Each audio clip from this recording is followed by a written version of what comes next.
Welcome guys GK MCQs MK channel में आपका बहुत बहुत स्वागत है। सब्सक्राइब कीजिए जीके एमसीक्यूज एमके चैनल को और पाइए रोजाना मल्टीपल चॉइस क्वेश्चन जो आपके एंट्रेंस एग्जाम और कंपटीशन एग्जाम के लिए बहुत ही ज़्यादा हेल्पफुल है। सो गाइज इस वीडियो में हम डिस्कस करने वाले फिजिक्स यानी कि हमारा जो भौतिक विज्ञान होता है उसके एमसीक्यूज जो कि आपके एग्जाम में पूछे जाते हैं। ठीक है, पिछला जो वीडियो था उसमें हम बायोलॉजी केमिस्ट्री डिस्कस कर चुके थे। तो चलिए, डिमांड थी स्टूडेंट की। पहला क्वेश्चन है कि निम्नलिखित में से कौन सबसे अधिक प्रत्यास्थ है? गीली मिट्टी, प्लास्टिक, रबड़, स्टील। वन ऑप्शन आपको चूज कर लेना है ताकि आपकी प्रैक्टिस अच्छी हो सके।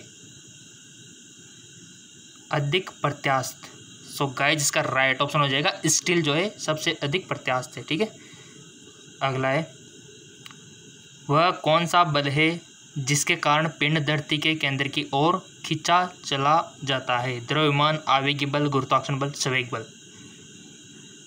सो इसका राइट ऑप्शन हो जाएगा, चूज कर लिया होगा वैसे आपने, गुरुत्वाकर्षण बल। ठीक है, जिसके कारण पिंड धरती के केंद्र की ओर खींचा चला आता है और हम सब भी इसी बल के कारण धरती से बंधे हुए हैं। ठीक है, नहीं तो कब के नीचे गिर जाते हैं। पृथ्वी इस प्रकार गोल है, अगर हम यहाँ रहते तो इसलिए तो नहीं गिरते, नहीं तो इधर गिर जाते, गुरुत्वाकर्षण छोड़ दे तो इसी के कारण हम बंधे हुए हैं। ठीक है, चलते आगे को।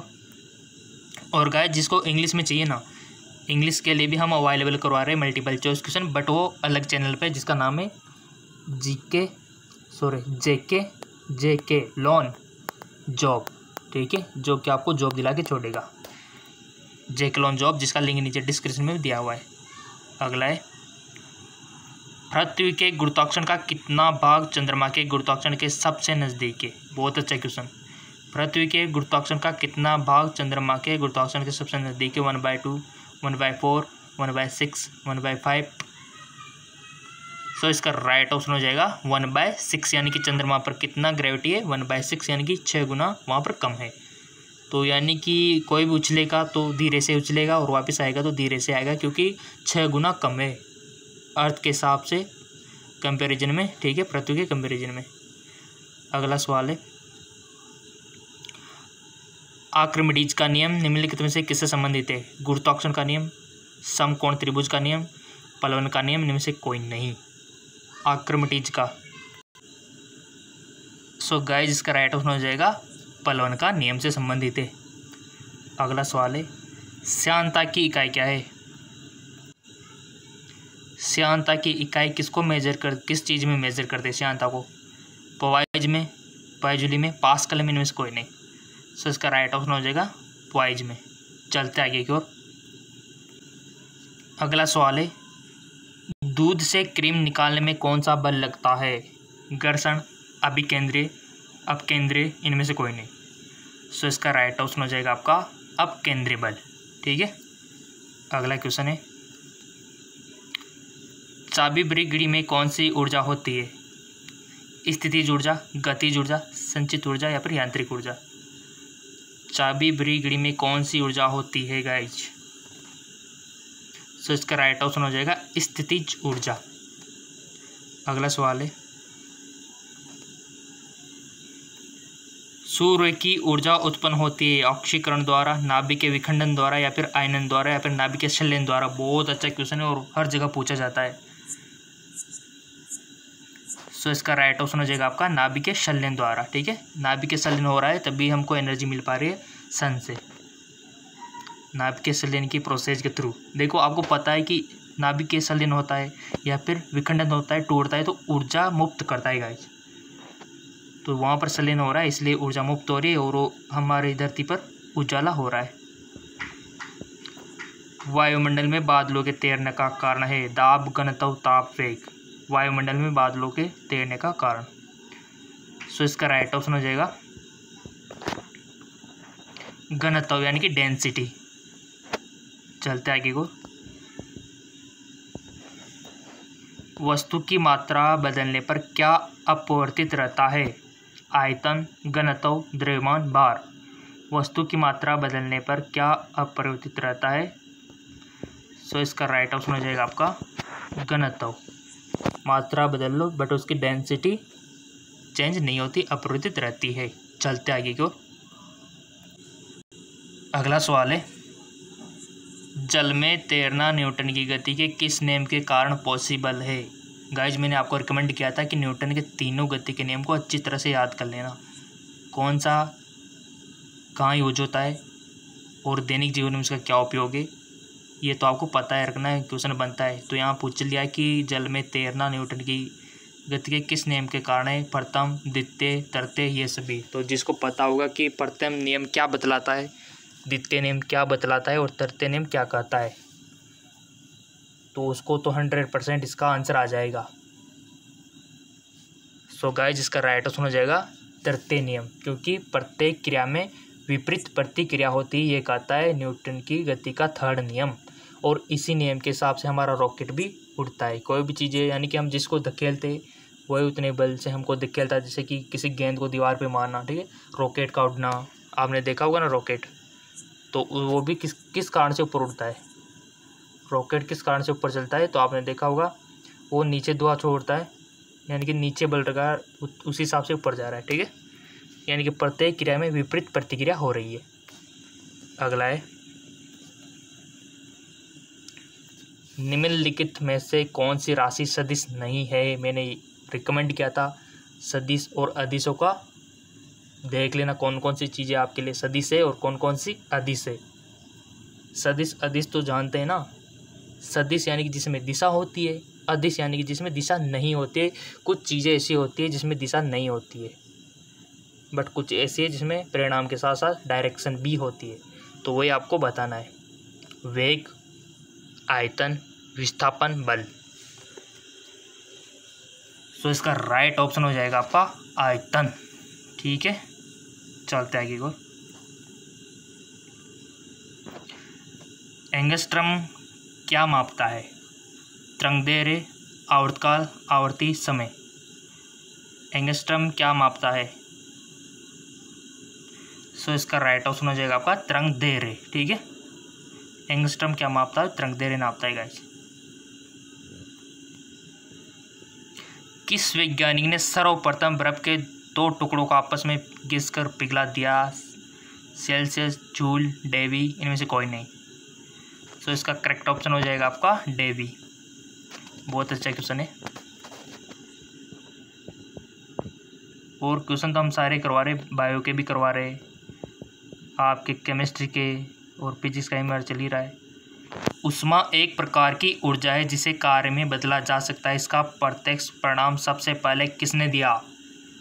Celsius, Davy, Joule, Rumford. So guys जिसका राइट ऑप्शन हो जाएगा आपका रामफोर्ड, ठीक है। चलते आगे की ओर। अगला क्वेश्चन है, लोहे की सुई पानी की सतह पर तैरती है, इस परिघटना का कारण क्या है। श्यानता, गुरुत्वीय त्वरण, पृष्ठ तनाव, इनमें से कोई नहीं। लोहे की सुई पानी की सतह पर तैरती है, इस परिघटना का कारण क्या है। सो आपने भी टिक लगा दिया होगा। इसका जो करेक्ट ऑप्शन हो जाएगा पृष्ठ तनाव, यानी कि सतह पर कुछ लेयर होती है उसके कारण तैरते हैं, ठीक है। निम्नलिखित में से किस द्रव का घनत्व सबसे कम है। किस द्रव का घनत्व डेंसिटी सबसे कम है। मरकरी का, पेट्रोल का, स्वच्छ जल का, या फिर नमकीन जल का।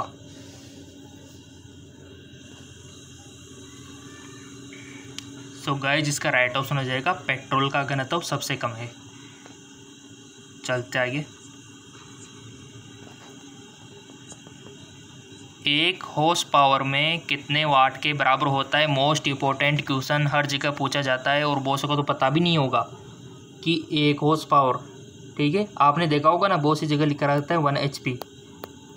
HP का मतलब हॉर्स पावर होता है ना। तो इसमें कितने वाट होते हैं, यानी कि कितने वाट के बराबर होता है, इनको क्या बोल सकते हैं वाट में। जिसको ये सवाल आ गया बहुत बहुत धन्यवाद, उसको वेरी वेरी गुड दूंगा मैं एक तरह से, और आ भी गया होगा बहुत सारों को। 1 HP मतलब बचपन में सबने पढ़ा होगा 746, ये तो बचपन का याद होगा सबको, 746 वाट होते हैं, ठीक है। तो इसका राइट ऑप्शन क्या हो जाएगा 746 वाट। तो इसको ऐसा ना लिख के कंपनी वाले बहुत सी चीज़ों में क्या लिख देते हैं 746 की जगह 1 HP लिख देते हैं, यानी कि सिंपल सा क्वेश्चन है कि 746 वाट की चीज़ है, ठीक है।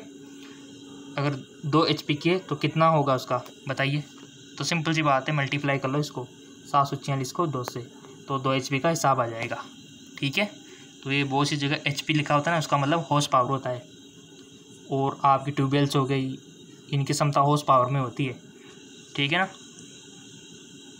आपके बल्ब तो सिंपल होते हैं 100 वाट के, 50 वाट के, तो नॉर्मल है। बट जो ट्यूबवेल्स होती है, मोटर होती है, मोटर पंप होता है, ये हॉर्स पावर में दिए जाते हैं इनकी वाट, यानी कि शक्ति, ठीक है। कितना ये खर्च करते हैं पावर। चलता है कि और बर्नौली प्रमेय आधारित है ऊर्जा संरक्षण पर, संवेग संरक्षण पर, आवेग संरक्षण पर, और इनमें से कोई नहीं। सो गाइस, जिसका राइट ऑप्शन हो जाएगा आपका ऊर्जा संरक्षण पर। बर्नौली की प्रमेय ऊर्जा संरक्षण पर आधारित है। कितने अच्छे अच्छे क्वेश्चन आपको अवेलेबल करवा रहा हूँ गाइस, और ये चैनल आप सपोर्ट करते रहेंगे तो और भी अच्छे आपको मिलते रहेंगे इसी प्रकार, और आपकी तैयारी वैसे हो जाएगी, जॉब तो आप लग ही जाओगे। बर्फ पर दाब बढ़ाने से उसका गलनांक क्या होगा? घट जाएगा, बढ़ जाएगा, शून्य हो जाएगा, अपरिवर्तित रहेगा। हर जगह काम आएंगे ये क्वेश्चन, आप ज़िंदगी में याद रखोगे, हर जगह, हर मोड़ पे आपके साथ मल्टीपल चॉइस क्वेश्चन। कोई भी एग्जाम दो, हर जगह मिलेंगे सवाल। बर्फ पर दाब बढ़ाने से उसका गलनांक क्या होगा? जिसको पता होगा बहुत बहुत धन्यवाद। पढ़ भी चुके थे हम कि दाब बढ़ाने से उसके गलनांक पर क्या इफेक्ट पड़ता है। जिसको पता नहीं है तो वीडियो 2 से 3 बार देख लेना, ये पनिशमेंट है। घट जाएगा, बढ़ जाएगा, शून्य हो जाएगा, या फिर अपरिवर्तित रहेगा। प्रेशर बढ़ा रहे हैं हम बर्फ पे, तो उसके गलनांक पे क्या इफेक्ट पड़ेगा? तो टिक तो लगा दिया होगा हमने। इसका राइट ऑप्शन हो जाएगा घट जाएगा, यानी कि अपोजिट होता है। आप दाब बढ़ा रहे हो, प्रेशर बढ़ा रहे हो, तो ये इधर क्या हो रहा है, गलनांक आपका घट रहा है, ठीक है। चलते आगे को। अगला क्वेश्चन है, किसी मनुष्य के शरीर का सामान्य तापक्रम कितना होता है? अब आप बोलेंगे सर ये तो बच्चों वाला क्वेश्चन है, बट बहुत सारे स्टूडेंट 50% बच्चों वाले क्वेश्चन को ही गलत करके आते हैं। एक्साइटेड होके, पता नहीं, ध्यान नहीं जाता है ना कि नॉर्मल क्वेश्चन है, और कहीं भी टिक मार देते हैं। क्योंकि वो एग्जामिनर होता है ना, वो ऑप्शन ऐसे सेट करता है कि वो बच्चा कंफ्यूज हो। तो ऐसे जो इजी क्वेश्चन होते हैं थोड़ा ध्यान रखना उसमें, कहीं आपको फंसाने की साजिश तो नहीं है उस क्वेश्चन में। तो ये आपको रिकमेंड करता हूँ।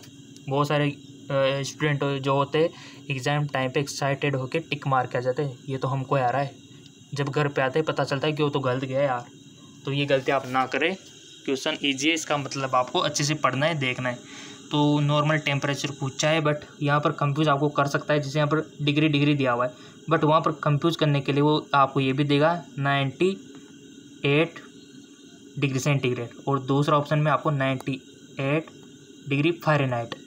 कंफ्यूज करने के लिए मैं बोल रहा हूँ ना, कंफ्यूज। अब बहुत सारे कंफ्यूज इसमें टिक कर देंगे, मेरे को पता है बहुत सारे स्टूडेंट ऐसा ही करते हैं। और उधर ऑप्शन में 98 पॉइंट कुछ करके इधर टेम्परेचर का मापन चेंज कर देंगे, ठीक है। और बहुत से में 37 डिग्री फ़ारेनहाइट कर देंगे, ठीक है। और बहुत से में हमारे यहाँ पर 37 डिग्री और उधर पैमाना यहाँ पर लिख देंगे। तो बहुत सारे कंफ्यूज ऐसे हो जाएंगे, क्योंकि एग्जामिनर से ऐसे सेट करता है। तो आपको पीछे का मात्रा भी देखना है, फ़ारेनहाइट में क्या अंतर होता है, सेल्सियस में क्या अंतर होता है, और भी मेजर करने के तरीके होते हैं इनको, टेम्परेचर को, ठीक है। तो वो भी यहाँ पर सेट कर देंगे। तो बता दो इसका तो राइट ऑप्शन। यहाँ पर आपको बिल्कुल नहीं घबराना है, क्योंकि यहाँ पर ऑप्शन ईजी है। तो राइट ऑप्शन हो जाएगा आपका 98 डिग्री फ़ारेनहाइट, ठीक है। इतना होता है हमारा, पॉइंट में कुछ 6 मान सकते हो आप। इतना हमारे बॉडी का टेम्परेचर होता है, जो कि यही बना रहता है, चाहे सर्दी हो गर्मी हो, बट हमारे शरीर का तो टेम्परेचर यही रहता है, एक जैसा, ठीक है। और आपको पता है कि ज़्यादा होने पर तो बुखार आ जाता है, ठीक है, और इससे कम गया तो हाइपोथर्मिया हो जाता है। और बहुत से जानवर ऐसे हैं जिनका शरीर का तापमान वातावरण के अकॉर्डिंग चेंज होता रहता है, जैसे कि आपका सांप हो गया, ठीक है। जी हाँ, बिल्कुल सही देखा आपने। तो सांप हो गया, आपकी छिपकली हो गई, ठीक है। इनका टेम्परेचर क्या होता है वातावरण में, जैसे मान लो सर्दियों में 7 डिग्री सेंटीग्रेड हो गया, तो इनका भी तापमान 7 डिग्री सेंटीग्रेड हो जाएगा। और छिपकली का तापमान भी 7 डिग्री सेंटीग्रेड। और मक्खी मच्छर होते हैं ना, मच्छर मक्खी जो आपको अभी बारिश में परेशान कर रहे होंगे, तो उनका भी टेम्परेचर 7 डिग्री सेंटीग्रेड हो जाता है। और ऐसी कंडीशन में ये चीज़ें सर्वाइव नहीं कर सकती। इसी कारण आपको सर्दियों में ज़्यादा मक्खी मच्छर सांप छिपकलियाँ नज़र नहीं आती है क्योंकि टेम्परेचर लो है, अगर ये बाहर आएंगे तो मर जाएंगे। बट इंसान तो घूमते रहते हैं क्योंकि उनका नॉर्मल टेम्परेचर कितना रहता है, ये बनाए रहता है। ठीक है, तो आपको समझ में आ गया होगा। चलता है एक और। उष्मा का सबसे अच्छा चालक, उष्मा का चांदी, सोना, तांबा, एल्यूमिनियम, तो इसका राइट ऑप्शन हो जाएगा चांदी, उष्मा का अच्छा चालक। निम्नलिखित में से किसकी उष्माधारिता अधिक है? उष्माधारिता बेंजीन की, जल की, स्वर्ण का टुकड़ा, लोहे का टुकड़ा। सो राइट ऑप्शन हो जाएगा इसका आपका, थोड़ा सा क्लिक हम कर लेते हैं इसको।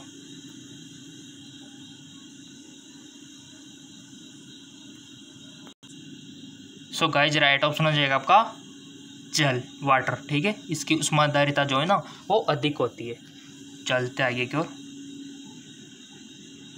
निम्नलिखित में से किसके द्वारा अधिक ज्वाला पैदा होता है? भाप, गर्म हवा, सूर्य की किरणें, ये सभी।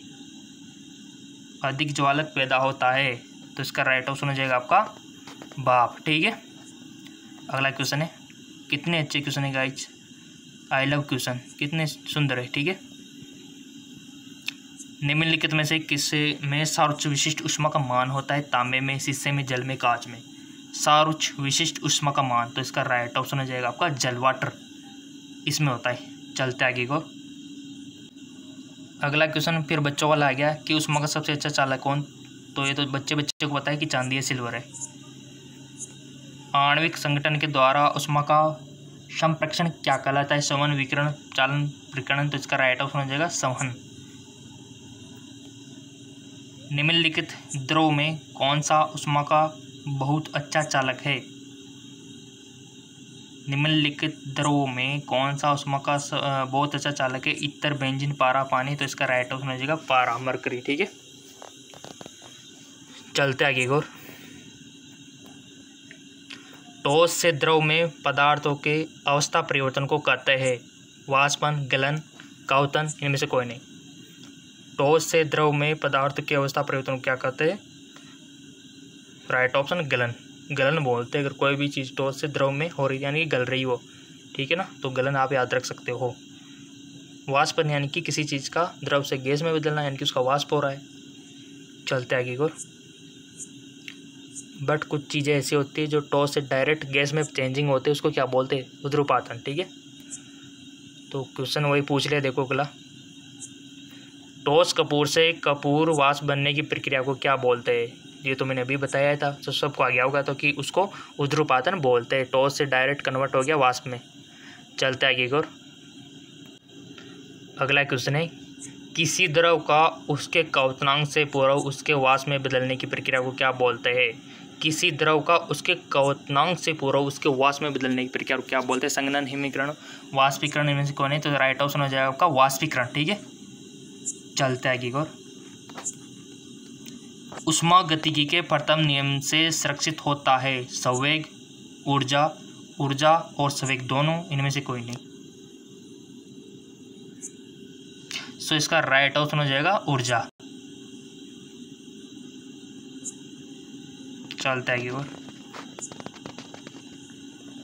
यदि किसी स्थान के तापमान में सहसा वृद्धि होती है तो आपेक्षिक आर्द्रता क्या होती है? यदि किसी स्थान के तापमान में सहसा वृद्धि होती है तो आपेक्षिक आर्द्रता क्या होती है? बढ़ती है, घटती है, स्थिर रहती है, घटती है, बढ़ती रहती है, बताइए। सो इसका राइट ऑप्शन हो जाएगा घटती है। ठीक है, यदि किसी स्थान के तापमान में सहसा वृद्धि होती है तो आपेक्षिक आर्द्रता घटती है, सही बात है। ध्वनि तरंगों की प्रकृति होती है, कैसी होती है? अनुदैर्घ्य, अप्रगामी, अनुप्रस्थ या फिर विद्युत चुम्बकीय। सो इसका राइट ऑप्शन हो जाएगा अनुदैर्घ्य। ठीक है, तो फिर गाइस विद्युत चुम्बकीय किनकी होती है? प्रकाश की, है कि नहीं? यानी कि जो निर्वात में भी गमन कर जाता है। हमारी ध्वनि निर्वात में गमन नहीं करती है। ठीक है, तो इसके अलावा जो रेडियो तरंगे हैं उसको विद्युत चुम्बकीय, इलेक्ट्रोमैग्नेटिक बोल सकते हैं, और हमारी प्रकाश तरंगे अनुप्रस्थ होती है। ठीक है, अगला क्वेश्चन है, ध्वनि की चाल अधिकतम होती है जल में, वायु में, निर्वात में, इस्पात में। तो ध्वनि की चाल का क्रम पता होना चाहिए आपको। तो राइट ऑप्शन हो जाएगा आपका इस्पात में। क्यों होती है इस्पात में? क्योंकि जो ध्वनि का जो क्रम है ना, सबसे ज़्यादा ये ठोस में होती है गाइस, और उससे कम द्रव में, और उससे कम गैस में, ठीक है, और उससे कम निर्वात में। निर्वात में जीरो होती है, जीरो हो जाती है। और यही क्रम अगर प्रकाश के लिए बोले कि प्रकाश की चाल किस में होती है, तो इसका उल्टा कर देना। उल्टा मतलब सबसे ज़्यादा तो निर्वात में होती है प्रकाश की चाल, उससे कम फिर गैस में होती है, उससे कम फिर द्रव में होती है, उससे कम फिर ठोस में होती है, ठीक है। इसका उल्टा प्रकाश की चाल। ओके, चलते आगे की ओर। अगला क्वेश्चन है, कौन सी प्रक्रिया प्रकाश और ध्वनि दोनों में घटित नहीं होती है? कौन सी प्रक्रिया प्रकाश और ध्वनि दोनों में घटित नहीं होती है? ध्रुवण, अपवर्तन, विवर्तन या फिर परावर्तन। कौन सी प्रक्रिया प्रकाश और ध्वनि दोनों में घटित नहीं होती है? तो आपने भी टिक लगा दिया होगा। इसका राइट ऑप्शन हो जाएगा आपका ध्रुवण में नहीं होती है, ठीक है। हाँ, लाइट में और साउंड में घटित नहीं होती है ध्रुवण। इंपॉर्टेंट क्वेश्चन है, थोड़ा सा जूम कर लेते ताकि आपको अच्छा दिख जाए। हमारे स्टूडेंट को किसी प्रकार की तकलीफ नहीं होना चाहिए। ध्वनि तरंगे किसके कारण प्रतिध्वनि उत्पन्न करते हैं? ध्वनि तरंगे किसके कारण प्रतिध्वनि उत्पन्न करते हैं? विवर्तन, अपवर्तन, परावर्तन, इसमें कोई नहीं। सो इसका राइट ऑप्शन हो जाएगा आपका परावर्तन।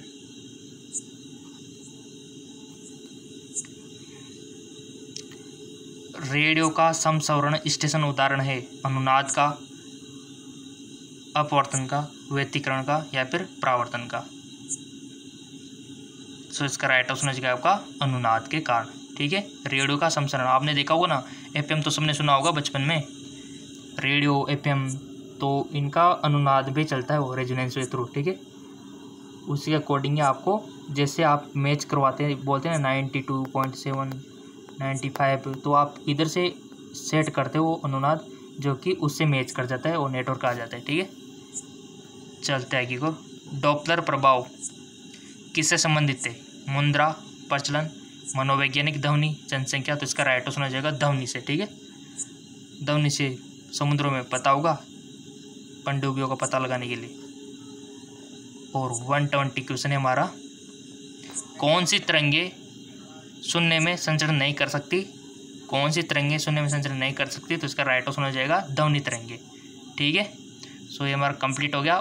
और अधिक मल्टीपल चॉइस क्वेश्चन पाने के लिए नीचे डिस्क्रिप्शन में लिंक दिया हुआ है, और हमारा जो जेके जॉब चैनल है उसका लिंक नीचे डिस्क्रिप्शन में दिया हुआ है। सो गाइस, जेके जॉब चैनल को फॉलो कर सकते हो, लिंक नीचे डिस्क्रिप्शन में दिया हुआ है। सो गाइस, जाइए, नीचे डिस्क्रिप्शन में लिंक दिया हुआ है। मिलते हैं नेक्स्ट वीडियो में।